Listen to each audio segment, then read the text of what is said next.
عرض کروں گا وہ موضوع ہے ماہ شعبان کی فضیلت۔ ہم اور آپ تمام لوگ جانتے ہیں کہ ہم ماہ شعبان کے اندر داخل ہو چکے ہیں۔ اس ماہ کے اندر اللہ کے نبی صلی اللہ علیہ وسلم کی کوششیں کیا ہوا کرتی تھیں، یا پھر اسی طرح سے صحابہ کرام، صحابیات اور خود ام المومنین، امہات المومنین کے جو کارنامے ہوا کرتے تھے، جو عبادتیں ہوا کرتی تھیں، وہ کس طرف ہوا کرتی تھی۔ سب سے پہلے اگر ہم دیکھتے ہیں یہ ماہ شعبان جو ہے، شعبان کا معنی ہوتا ہے بکھرنا، منتشر ہونا۔ اس کی وجہ تسمیہ یہ ہے کہ اہل عرب جو تھے، اس سے پہلے کا جو مہینہ رجب کا تھا، جس کے اندر قتل و قتال سے، لڑائی جھگڑے سے، تمام تر چیزوں سے منع کیا گیا تھا، شکار کرنے سے منع کیا گیا تھا، تو جب ماہ رجب ختم ہو جاتا، ماہ شعبان شروع ہو جاتا تھا، تو اہل عرب جو ہوتے تھے وہ منتشر ہو جاتے تھے۔ ہر وہ طریقے سے، چاہے وہ شکار کے لیے یا پھر وہ لڑائیوں کے لیے یعنی جہاد کے لیے، وہ ساری چیزوں میں وہ لوگ منتشر ہو جایا کرتے تھے۔ تو ہمیں یہ معلوم ہوا اس کی وجہ تسمیہ یہ ہے کہ منتشر ہونا وہ بھی ان چیزوں کے لیے جن چیزوں میں اللہ کے نبی صلی اللہ علیہ وسلم حکم دیتے تھے۔ اس مہینے میں اگر عبادتوں کے طور پر دیکھا جائے تو لوگ بہت ساری عبادتوں کو اپنے اندر رائج کر لیے۔ صرف ایک عبادت پر اس آج کے خطبے میں بات ہوگی، وہ عبادت ہے روزہ۔ اللہ کے نبی صلی اللہ علیہ وسلم کی جو تعلیم رہی ہے، یا اللہ کے نبی صلی اللہ علیہ وسلم کا جو عمل رہا ہے، وہ اس مہینے میں زیادہ تر اللہ کے نبی صلی اللہ علیہ وسلم روزہ رکھتے۔ اگر ہم دیکھتے ہیں فضیلت کے اعتبار سے تو بے شمار حدیثیں ہمیں مل جاتی ہیں کہ اس مہینے میں اللہ کے نبی صلی اللہ علیہ وسلم روزہ رکھتے تھے۔ پہلی حدیث اگر ہم دیکھ لیتے ہیں تو حضرت عائشہ رضی اللہ تعالیٰ عنہ کی حدیث ہے، وہ کہتی ہیں کہ لم یکن النبی صلی اللہ علیہ وسلم یصوم شہر اکثر من شعبان فإنه كان یصوم شعبان کلہ۔ حضرت عائشہ رضی اللہ تعالیٰ عنہ کی بہت مشہور حدیث ہے، وہ کہتی ہیں کہ اللہ کے نبی صلی اللہ علیہ وسلم ماہ شعبان کے اکثر روزے رکھا کرتے تھے۔ یعنی اللہ کے نبی صلی اللہ علیہ وسلم روزہ نہیں رکھتے تھے، مگر اکثر و بیشتر روزے ماہ شعبان کے۔ ایک حدیث۔ دوسری حدیث جو کہ ام سلمہ رضی اللہ تعالیٰ عنہ کی ہے، وہ کہتی ہیں کہ سألت عائشہ رضی اللہ تعالیٰ عنہ، میں نے حضرت عائشہ رضی اللہ تعالیٰ عنہ سے سوال کیا عن صیام رسول اللہ صلی اللہ علیہ وسلم،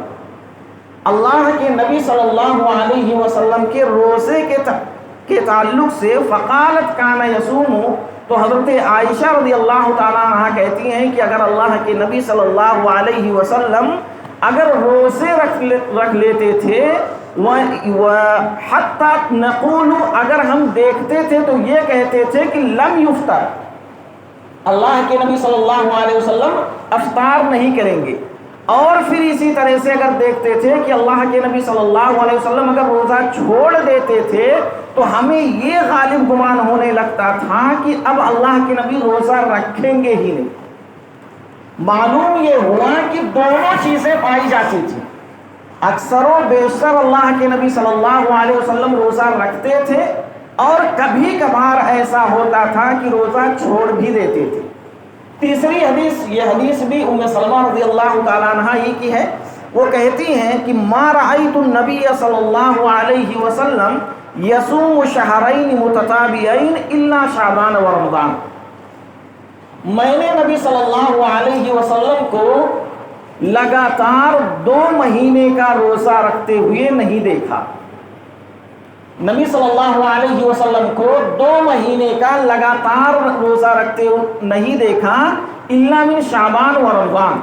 مگر یہ کہ شعبان کا اور رمضان کا۔ شعبان اور رمضان کے اللہ کے نبی صلی اللہ علیہ وسلم چند روزوں کو چھوڑ کر بلکہ مکمل روزہ رکھتے تھے۔ رمضان میں تو ظاہر سی بات ہے پورے روزے، لیکن ماہ شعبان میں کچھ روزے اللہ کے نبی صلی اللہ علیہ وسلم کے چھوٹتے تھے، جس سے ہمیں ان تینوں حدیثوں کا جو خلاصہ معلوم ہوتا ہے نا، وہ یہی معلوم ہوتا ہے کہ فضیلت کے اعتبار سے اس مہینے میں اللہ کے نبی صلی اللہ علیہ وسلم کی زیادہ کوشش ہوا کرتی تھی کہ آپ روزہ رکھتے تھے،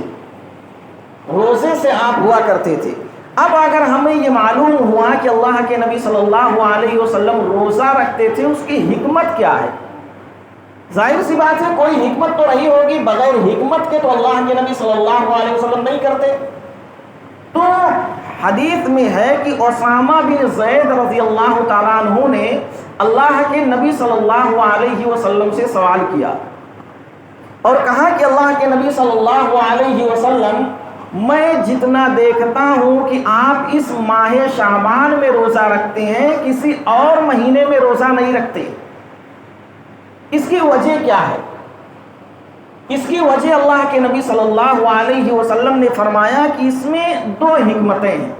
یعنی ماہ شعبان میں جو مکمل میں روزہ رکھتا ہوں اور مہینوں میں نہیں رکھتا، اس کی دو حکمت پائی جاتی ہے۔ پہلی حکمت یہ ہوتی ہے کہ یہ ایسا مہینہ ہے کہ جس مہینے میں لوگ غفلت میں رہتے ہیں، اور یہ رجب اور رمضان کے درمیان آتا ہے۔ رجب اور رمضان کے درمیان میں یہی ماہ شعبان آتا ہے، اور اس مہینے میں لوگ زیادہ تر غفلت میں ہوا کرتے ہیں، پہلی حکمت۔ دوسری جو حکمت ہے وہ یہ ہے کہ اللہ کے نبی صلی اللہ علیہ وسلم نے فرمایا اس مہینے میں ہمارے اعمال جو ہیں وہ اللہ تبارک و تعالیٰ کے یہاں پہنچائے جاتے ہیں۔ تو میں یہ چاہتا ہوں کہ جب ہمارے اعمال اللہ تبارک و تعالیٰ کے یہاں پہنچائے جائیں تو اس وقت میں روزے کی حالت میں رہوں۔ اب یہاں پر پہلی جو حکمت ہم دیکھتے ہیں، غفلت کی بات جو اللہ کے نبی صلی اللہ علیہ وسلم نے کی، اکثر ایسا دیکھنے میں آتا ہے کہ ایک انسان جب غفلت کے عالم میں ہو تو اس حالت میں اگر کوئی دوسری عبادتیں دوسرا شخص کرتا ہے تو گویا کہ وہ ایک جہاد کے مانند ہو جاتا ہے۔ اس کی مثال آپ یوں لے لیتے ہیں کہ اگر ایک انسان ایسا ہے جو عبادت کر رہا ہے مستقل طور پر، یعنی ہمیشہ وہ عبادت کرتا ہے، لیکن ایک ایسا شخص جہاں پر لوگ غافل ہوتے ہیں، جو غفلت کا شکار ہوتے ہیں، ایسی حالت میں ان کے درمیان انہیں یاد دلانا کہ تمہارا پیدا کرنے والا بھی کوئی ہے، تمہاری تخلیق جو اس دنیا کے اندر ہوئی ہے وہ صرف کاروبار کے لیے نہیں ہوئی، بلکہ تمہیں اس دنیا میں جس لیے بھیجا گیا ہے تم اس اللہ سے، اللہ تبارک و تعالیٰ کے ذکر سے، اللہ تبارک و تعالیٰ کی یاد سے تم غافل ہو چکے ہو۔ اور جب ایک انسان اللہ تبارک و تعالیٰ کی یاد سے غافل ہو جائے، مثال کے طور پر ذکر و اذکار دیکھتے ہیں تو بازاروں میں جہاں لوگ غفلت کا شکار ہوتے ہیں، اسی حالت میں اگر ایک انسان وہاں پر جا کر لوگوں کو رغبت دلائے، اللہ تبارک و تعالیٰ کی تحمید اور تحلیل کی طرف لوگوں کو بلائے اور یاد کرائے کہ تم اللہ کا ذکر کرو،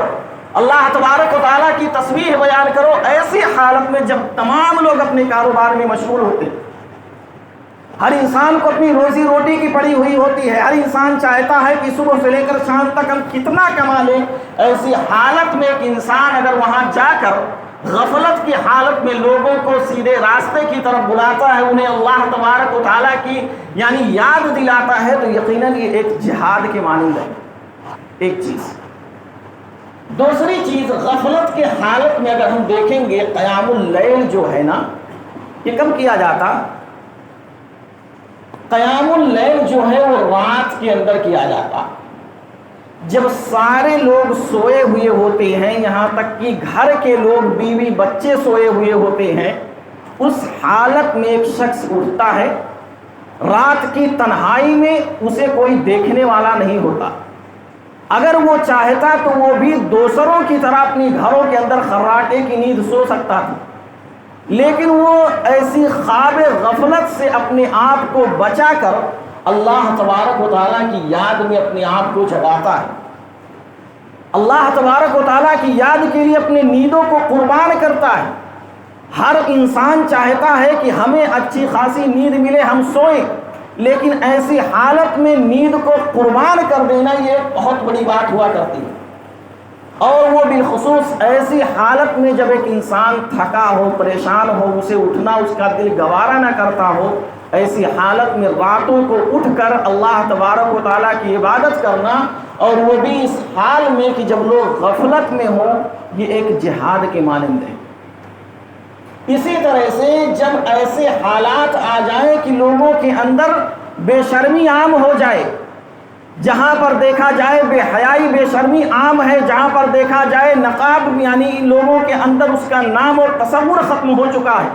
جہاں پر تمام عورتیں بے نقاب گھومتی ہیں، ایسی حالت میں اگر کوئی ایک عورت وہاں پر با پردہ ہو کر جاتی ہے تو اس کو یہ جہاد کے مانند مانا جاتا ہے کہ کم سے کم ہم نے وہاں پر پیش تو کیا، ہم نے اپنی شریعت کی بات ہم تم کو دکھائیں گے۔ اور اسی طرح سے اگر دیکھا جائے جہاد کی جو بات ہے نا،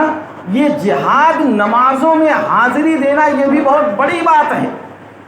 ایک انسان اپنے کاروبار میں ملوث ہوتا ہے، اپنے کاروبار میں مشغول ہوتا ہے، اذان کا وقت ہوا، اگر اس کے دل کے اندر فکر ہے، اگر اس کے دل کے اندر اللہ تبارک و تعالیٰ کا ڈر ہے تو اپنے کاروبار کو چھوڑ دے گا، ہمیں نہیں کرنا۔ اس وقت کسٹمر آتے ہیں، آنے دیجئے، ہمیں اللہ تبارک و تعالیٰ کی یاد میں جانا ہے، اللہ تبارک و تعالیٰ کی عبادتیں ہمیں کرنی ہے۔ تو ایسی حالت میں اگر ہم چاہیں گے، کوشش کریں گے تو یقیناً اللہ تبارک و تعالیٰ کی حضور ہم یعنی جھک سکیں گے اور اللہ تبارک و تعالیٰ کی عبادت کر سکیں گے۔ لیکن آج اس کے معاملہ جو ہے اس کے بالکل برعکس ہے، بالکل اس کے الٹا ہمارا معاملہ ہے۔ ہم کہتے ہیں کہ لوگ غفلت میں پڑے ہیں تو ہم بھی غفلت میں پڑیں گے، لوگ نماز نہیں پڑھتے ہیں تو ہم ہی کیوں پڑھ لیں، لوگ نمازوں میں نہیں آتے ہیں، مسجدوں سے دور ہیں تو ہم ہی چل کر کیا کر لیں گے، لوگ دنیا کما رہے ہیں ہم بھی دنیا کمائیں گے، ہمیں بھی دنیا چاہیے۔ لیکن یاد رکھیے دنیا تو ہر کوئی کما لیتا ہے، لیکن مسجدوں کے اندر حاضری دینا یہ بہت خوش نصیب ہوتے ہیں وہ لوگ، خوش نصیب ہوتے ہیں وہ لوگ جو اللہ تبارک و تعالیٰ کی عبادتوں میں اپنی زندگی گزار رہے ہیں، جو اپنی زندگی کا مقصد سمجھ رہے ہیں کہ اللہ تبارک و تعالیٰ نے کیوں اور کس مقصد کے لیے ہمیں اس دنیا کے اندر بھیجا۔ تو اللہ تبارک و تعالیٰ نے یہ ساری چیزیں جو ہمیں اس دنیا کے اندر بھیجا ہے اس کے وجوہات ہیں، اس کی وجہ ہے۔ تو اسی طرح سے اور اگر دیکھتے ہیں بالخصوص نماز فجر ہو گئی، نماز عشاء ہو گئی، یہاں تو امام صاحب انتظار کرتے ہیں ایک دو کوئی آ جائے تو کم سے کم جماعت بنا کر ہم نماز پڑھ لیں گے، ہماری مسجدوں کی حالت یہ ہے۔ تو ایسی حالت میں مسجدوں کو آباد کرنا یہ کسی جہاد سے کم نہیں ہے، یاد رکھیے گا۔ پہلے ہوا کرتا تھا صحابہ کرام جہاد جو کیا کرتے تھے اپنا جان مال بیوی بچے سب کو چھوڑ دیتے تھے، اللہ کے نبی کی ایک آواز آتی تھی کہ ہمیں جہاد کے لیے نکلنا ہے، چھوٹے چھوٹے معصوم بچے جو کہ ابھی بالغ نہیں ہوتے تھے وہ بھی پیش ہو جاتے تھے، اللہ کے نبی ہم بھی جہاد کرنا چاہتے، بلکہ یہاں تک روایتوں میں ملتا ہے کہ جن کے قد چھوٹے ہوتے تھے وہ اپنی پاؤں کی ایڑیاں ایسے اٹھاتے تھے تاکہ ہم اللہ کے نبی صلی اللہ علیہ وسلم کے سامنے بڑے نظر آئیں گے، اللہ کے نبی ہمیں بھی بھیج دیں گے جہاد کے اندر۔ آج ہم جہاد کریں گے، اپنی نیندوں کو قربان نہیں کر سکتے، اپنے وقت کو یعنی 24 گھنٹے کے اندر دیکھا جائے ہم نماز کے لیے ہم وقت نہیں نکال سکتے، جہاد کیا کریں گے؟ تو ایک انسان اگر ایسے حالات میں جب کہ تمام کے تمام لوگ اسی چیز کے اندر ڈوبے ہوں اور آپ ان سے نکل کر سیدھے راستے کی طرف آ رہے ہیں تو کسی جہاد سے کم نہیں ہے۔ اس کے آگے اگر ہم دیکھتے ہیں یہ جو روزے ہوتے ہیں، اللہ کے نبی صلی اللہ علیہ وسلم نے جو بات کہی کہ ہمارے اعمال پیش کیے جاتے ہیں، 3 حالتیں ہوتی ہیں اس کی۔ پہلی حالت یہ ہوتی ہے کہ نماز عصر اور نماز فجر کے درمیان ہمارے اعمال پیش کیے جاتے ہیں۔ دوسری جو حالت ہوتی ہے وہ ہفتے میں پیر کے دن اور جمعرات کے دن۔ تیسری جو حالت ہوتی ہے سال میں ایک دن، یہی ماہ شعبان جب آتا ہے، اس ماہ شعبان میں ہمارے اعمال اللہ تبارک و تعالیٰ کے حضور پیش کیے جاتے ہیں۔ لیکن یہ بھی یاد رہے کہ اس ماہ میں کس دن یا کس رات ہمارے اعمال پیش ہوتے ہیں اس کی تعین نہیں، بس اتنا ہے کہ اس مہینے میں ہمارے اعمال پیش ہوتے ہیں۔ اسی لیے اللہ کے نبی صلی اللہ علیہ وسلم نے فرمایا کہ اگر ہمارے اعمال اس میں پیش ہوتے ہیں تو میری کوشش یہ ہوتی ہے، خواہش یہ ہے کہ جب ہمارے اعمال پیش کیے جائیں تو میں اس وقت اللہ تبارک و تعالیٰ کے لیے روزے رکھوں یا میں روزے کی حالت میں رہوں۔ یہ روزے جو ہے نا، ایک چیز اور آتا ہے عورتوں کے تعلق سے، فرض روزے کی قضا۔ حضرت عائشہ رضی اللہ تعالیٰ عنہ کی حدیث ہے، وہ کہتی ہیں کہ کان یکون علی الصوم من رمضان فما استطیع ما اقضی الا من شعبان یا الا فی شعبان۔ حضرت عائشہ رضی اللہ تعالیٰ عنہ کہتی ہیں کہ جب ہمارے کوئی قضائی روزے رہ جاتے تھے، اور یہ چاہے عورتوں کے تعلق سے روزے رہے ہوں یا پھر ایسا شخص جو اس وقت رمضان المبارک کے روزے پچھلے رمضان کے روزے نہیں رکھ پایا تھا کسی بیماری کے تحت، سفر میں یا اور کسی وجہ سے، اور ابھی تک نہیں رکھ سکا، تو حضرت عائشہ رضی اللہ تعالیٰ عنہ کہتی ہیں کہ میں چھوٹے ہوئے روزے صرف شعبان میں ہی رکھ پاتی تھی۔ وہ اس لیے کہ اللہ کے نبی صلی اللہ علیہ وسلم زیادہ تر روزے رکھتے تھے، اور اللہ کے نبی کے ساتھ میں بھی اپنے چھوٹے ہوئے روزے کو مکمل کر لیتی تھی۔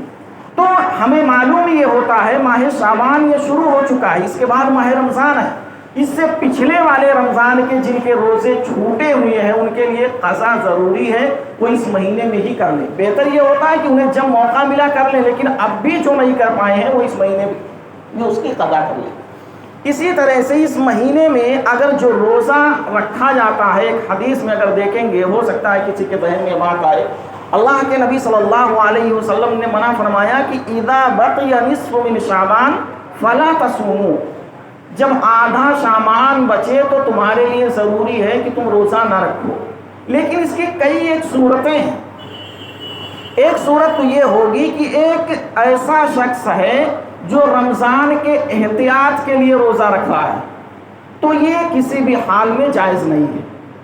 دوسری صورت یہ بنتی ہے کہ ایک انسان کے قضائی روزے ہیں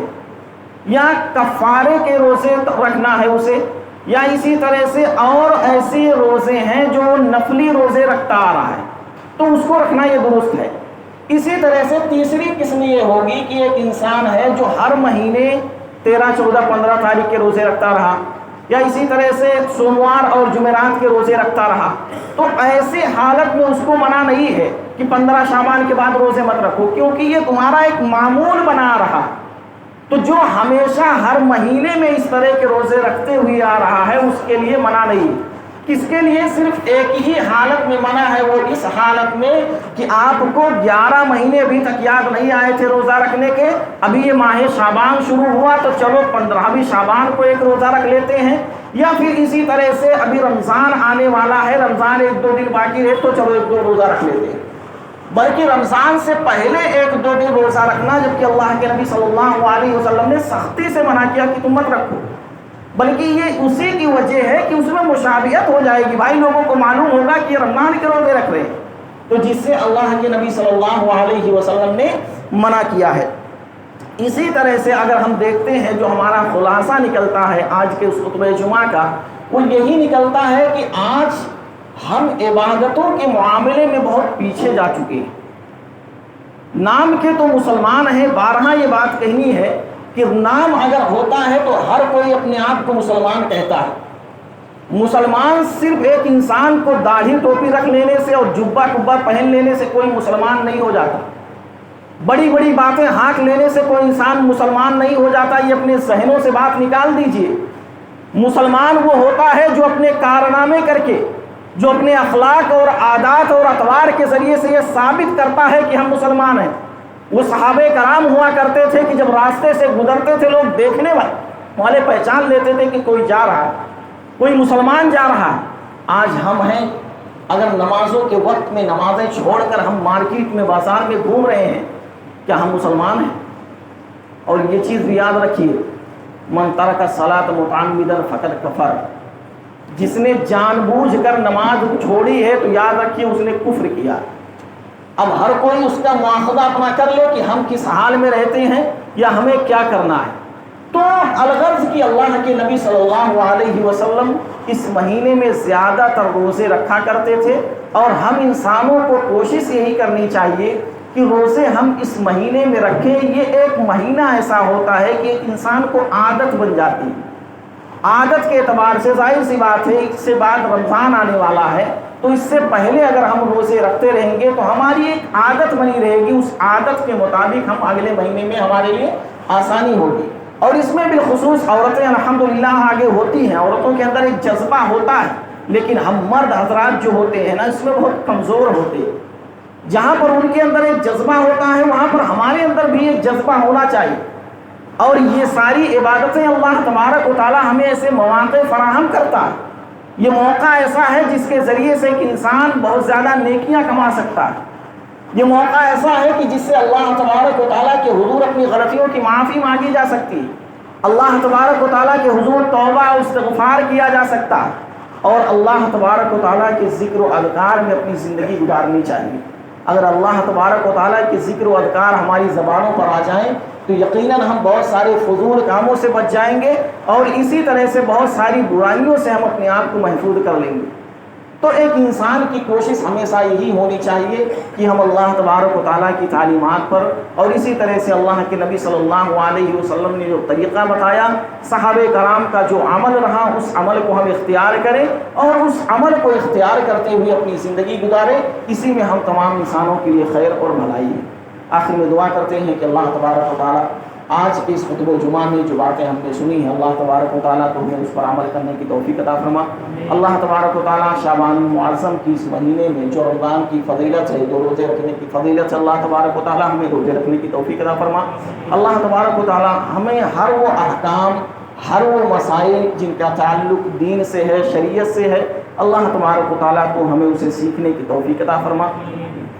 اللہ تبارک و تعالیٰ ہم سے جو کچھ غلطیاں کوتاہیاں ہوتی ہیں، ہماری غلطیوں کو معاف فرما۔ اللہ رب العزت اس سے پہلے ہو سکتا ہے کہ ہم سے بہت ساری کمیاں اور کوتاہیاں ہوئیں، لیکن اللہ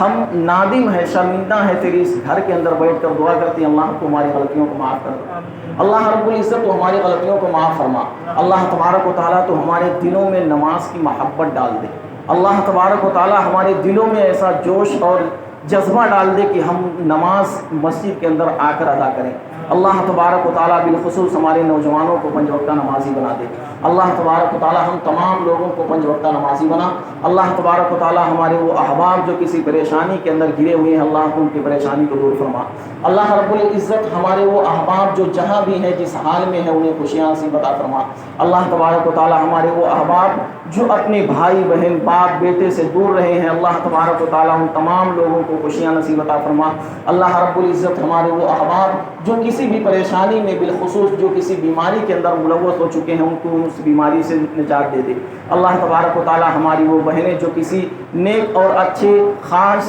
یا کسی طرح سے ایک اچھے رشتے کی تلاش میں ہے، اللہ تبارک و تعالیٰ کو ان کے لیے کچھ نیک اور صالح لڑکا عطا کر۔ اللہ تبارک و تعالیٰ ہمارے وہ بھائی جو آج جہاں بھی ہیں، اللہ ان پر کوئی مصیبت پریشانیاں ہو رہی ہیں، اللہ تبارک و تعالیٰ تمہیں اس مصیبت اور پریشانی سے نجات دے دے۔ اللہ تبارک و تعالیٰ بالخصوص آج مسجد و مدارس پر ہماری یہ مظالم حکومتیں لوگ ظلم کر رہے ہیں، اللہ تبارک و تعالیٰ تو ایسے لوگوں کو اس دنیا سے نیست و نابود کر دے۔ اللہ تبارک و تعالیٰ تو اپنے ان گھروں کی حفاظت کرنے والا ہے۔ اللہ تبارک و تعالیٰ تو ہماری مسجد و مدارس کی حفاظت فرما۔ اللہ تبارک و تعالیٰ ہمارے وہ احباب جو ان کا انتقال ہو چکا، اللہ تو ان کے قبر کو نور سے بھر دے۔ اللہ تبارک و تعالیٰ اگر انہیں قبر میں کوئی عذاب ہو رہا ہو تو ان کے عذاب کو دور فرما۔ اللہ تبارک و تعالیٰ ہم تمام لوگ تیرے اس گھر کے اندر بیٹھ کر دعا کرتے ہیں، ہماری غلطیوں کو معاف فرما۔ اللہ تو ہماری غلطیوں کو معاف فرما۔ اللہ تبارک و تعالیٰ ہم سے غلطیاں ہوتی ہیں، ہم انسان ہیں، انسان ہونے کے ناطے ہم سے غلطیاں ہوتی ہیں، لیکن ہماری غلطیوں کو معاف فرما۔ اللہ تبارک و تعالیٰ جب تک اس دنیا میں ہم زندہ رہیں، ایمان اور اسلام پر زندہ رہیں،